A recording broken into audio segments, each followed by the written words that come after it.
Қазіргі таңда жастарға беріліп жатқан 2,5% несие жөнінде ақпарат білгілеріңіз келсе, экраннан алыстамаңыздар. Саламатсыз ба, қайырлы күн. Алғашқы сұрағымыз осы жастарға арналған несие бойынша кімдер қатыса алады? Жастарды несиелеу бағдарламасын еңбек және халықты әлеуметтік қорғау министрлігінің кәсіпкерлікті дамыту жөніндегі 21-25 жылдарға арналған ұлттық жоба аясында іске асырылады.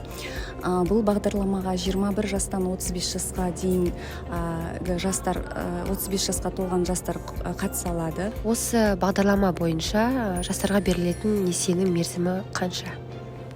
Мал шаруашылығы жобалары үшін несие мерзімі 7 жылға дейін, басқа бизнес түрлері үшін несие мерзімі 5 жылға дейін. Жұмыс жасайтын жастарға осы несие беріледі ме? Бағдарламаға жұмыс істейтін жас кәсіпкерлер де қатыса алады. Несие алудың кезеңдерін және қадамдарын түсіндіріп өтсеңіз. Кепіл мүлікті бағалау туралы есеп, кепіл беруші немесе кепіл беретін заттың құжаттарын ұсынуы қажет. Бұл бағдарлама аясында берілетін несие міндетті түрде кепіл затпен қамтамасыз етілуі керек.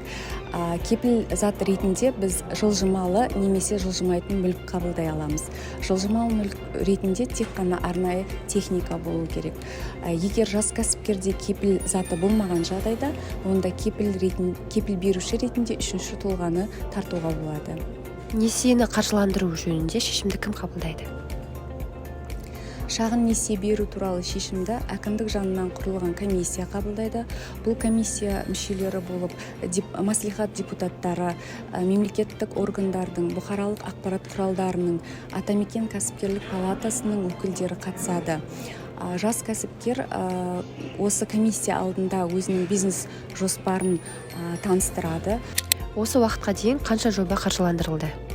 Бағдарлама аясында 396 өтінім түсіп, оның ішінде 1 миллиард 186 миллион теңгеге 271 өтінім мақұлданып отыр. Қазіргі таңда осы мақұлданған өтінімдердің ішінде 257 жас кәсіпкерге несие берілді. Алдағы уақытта 1 миллиардтан асатын теңгеге 200 жас кәсіпкерге несие берілу жоспарланып отыр. Конкурстық комиссияның шешіміне шағымдануға бола ма? Егер жас кәсіпкерді комиссияның шешімі қанағаттандырмаған жағдайда, Қазақстан Республикасының заңнамаларына сәйкес шағым бере алады. Бизнес жоспарды әзірлеу және жалпы бағдарлама бойынша жастар қай жақтан барып кеңес алса болады?